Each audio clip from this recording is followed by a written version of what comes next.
Hey guys, welcome back to my channel. So today I'm going to be talking about damaged hair. I get a lot of questions on how to repair damaged hair, how to fix your damaged hair, and what to do if your hair is like severely damaged. So today I'm going to be talking about that. I know a lot of the tips I give here on my channel are for how to grow your hair out and how to maintain healthy hair, but I haven't really done a video on my tips for dealing with really damaged hair. So a lot of these tips might already be familiar to you guys, but I'm going to be kind of talking about why it's important that you actually follow some of these. So I really hope you guys enjoyed this video. If you do, don't forget to give it a thumbs up, and let's just get into the video. Also, I woke up like half an hour ago, so if I look really tired, that's why. So when I'm talking about damaged hair, I'm talking about hair that has just been really over processed. So whether that be with chemicals, like being chemically treated, so like bleaching, perming, things like that, or hair that has also just been attacked with heat tools for a really long period of time. So like over straightening, over curling, blow drying your hair on a daily basis.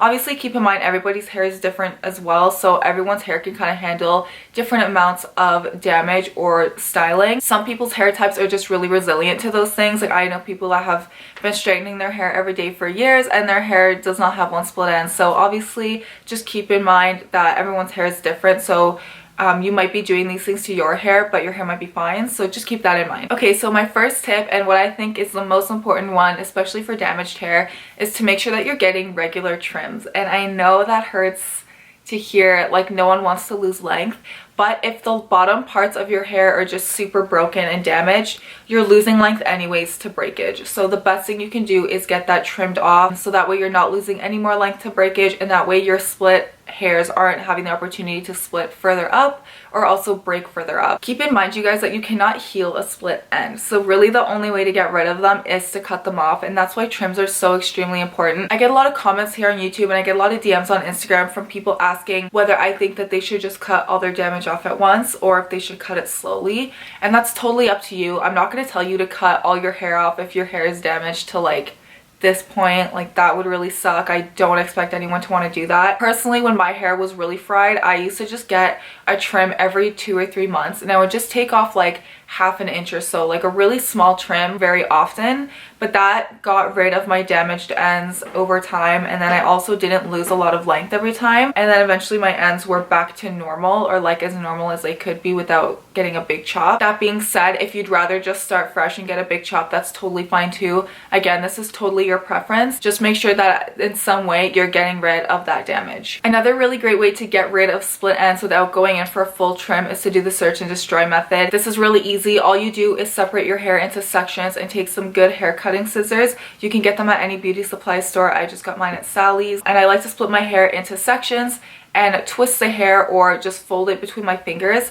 And as I go through the section of hair, I will see little split ends sticking out, and I just snip them off individually. This way you're not losing any length at all. You're really just cutting off the individual split ends. And I would not use this in place of actual trims, but I like to use this in between my trims to keep it as healthy and maintained as possible. I really like to do this while I'm watching Netflix, like watching The Office. I have it on in the background while I'm just going through and like snipping off my split ends, and I just find that this helps to keep my hair looking shinier and smoother overall. And this again will really help you if your hair is super split and damaged, just to help prevent further breakage. The next tip is another obvious one, but if your hair is already really damaged, please try to lay off the heat and chemical processing. I know this can be really hard when your hair is damaged because you feel like it doesn't look good unless you're styling it a certain way. When my hair was really damaged, I used to try to curl it every day because otherwise I just felt like it looked really frizzy. It looked like really flat and limp and straight and weird.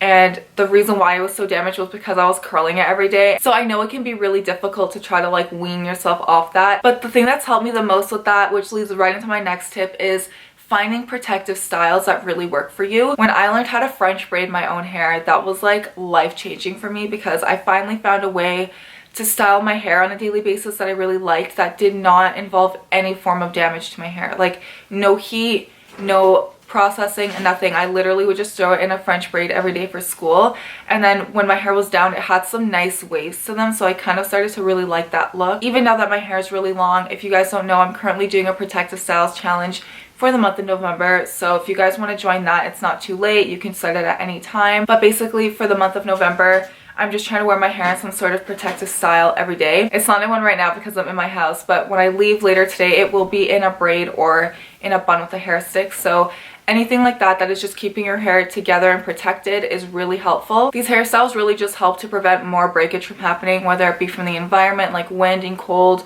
whether it be from tangling, from friction, from rubbing on clothes, rubbing on your chair, rubbing on your car seat, anything like that. And they also just help to wean you off of heat styling. Eventually, I just got used to the way my natural hair looked and fell, and as I brought it back to health, it just started to fall a little bit nicer than it did when it was really fried.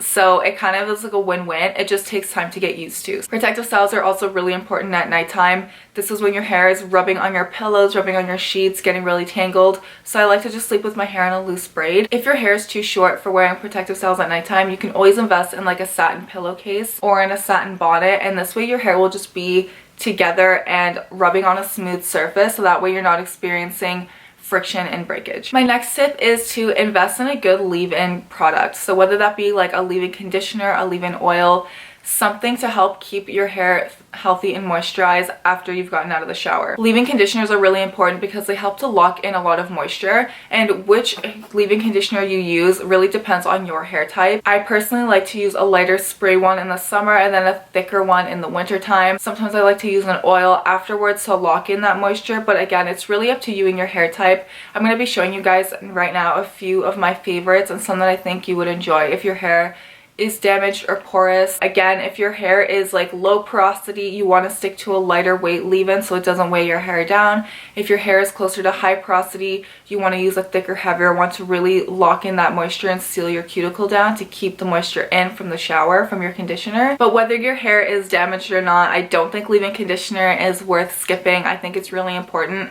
This also helps to prevent tangles and again keep your hair moisturized in between washes. I like to use lighter ones throughout the week as well. So in between washes, when I notice my hair is getting a little dry, I like to spray in some of my lighter one and then add a little bit of oil to my ends just to seal that in. And it really just helps to keep my ends looking fresher longer. And again, preventing breakage, preventing dryness, and preventing split ends. Finally, the one thing that really saved my hair when it was really damaged was getting into a good mask routine. If your hair is really damaged, hair masks are gonna help you so much, whether that be store-bought ones, whether that be DIY masks. I just found that doing masks and really taking the time each week to care for my hair that way and give it that extra step that it needs really helped to bring my hair back to life. I find like the best way to do this now knowing is the capillary schedule. If you don't know what the capillary schedule is, don't you worry. I have a video all about it which I'll have up in the cards for you. But basically the capillary schedule is just a schedule or routine that you can follow that shows you how many masks you should be doing a week and which ones they should be based on your hair type. So these schedules are super personalized. In that video, I show you a couple of general ones that you can use to start off with until you kind of get used to it, and then you can decide what works best for your hair specifically. These schedules really rely on what your hair porosity is, what your hair type is, what your schedule is, all of those things. So again, it's really personalized. And for that schedule, you can either use store-bought masks or you can use DIY masks. I personally like to use ones that are silicone free. Since I moved off of silicones and sulfates, my hair has only improved and gotten better. I know a lot of people with severely damaged hair or really porous hair like silicone because they find that it helps to keep their hair sealed. So that's really up to you. I'm not going to say whether or not you should stay away from silicones in that case. That's totally up to you. I think that if you've been using silicones up until this point and you haven't noticed any improvement in your hair, maybe try getting off of them. But a lot of people really do like silicone when their hair is really porous, so again, that's totally up to you. Just find some really good hair masks you can use. I know Shea Moisture is a really good drugstore brand for hair masks. Again, just keep in mind some of their masks do contain silicone, so if you are avoiding silicone, make sure that you're reading the ingredients. And my final tip, I don't really know if this counts as a tip, but my final little bit of advice is to just be really consistent. Once you find a hair care routine that works for you, be consistent with your trims, be consistent with your masks, and you will see payoff. Consistency is the key. I've said this on my channel a million times. Consistency is really important. But I really hope this video helped you guys. I hope it kind of gave you a little bit of a guide of where to start with hair care and what to do if your hair is really damaged. Also, don't forget to follow me on Instagram. I'm there a lot more often and I share a lot of tips there, as well as like the products I'm using and the protective hairstyles that I'm wearing. So make sure you follow me there. It'll be linked down below for you guys. Anyways, I really hope you guys enjoyed this video and I will see you in the next one. Bye.